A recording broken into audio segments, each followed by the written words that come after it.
Hi everyone, in this video we will learn about sine function.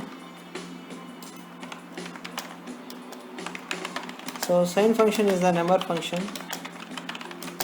which can only be used with the fields that contain numerical values. So let's see the syntax of sine function.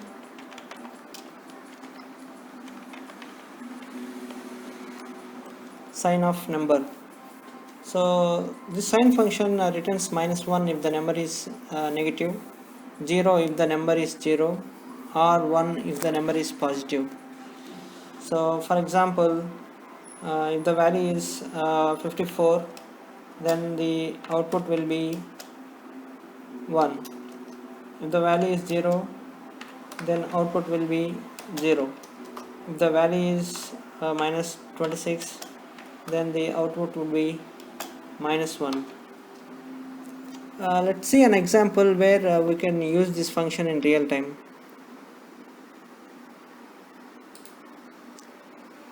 Here we have bar chart showing profit by state, and the bar color is in blue.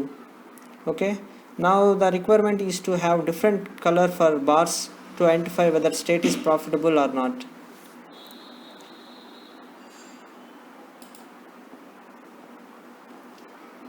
So drag and drop sum of profit onto the color.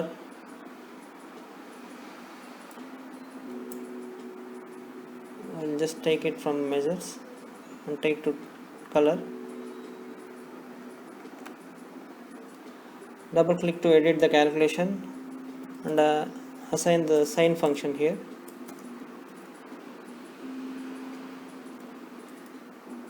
Enter. So right click and change the calculation to discrete. So now if you see, all the profitable states are in one color and all the states with loss are in a different color. So we can double click and change the color here.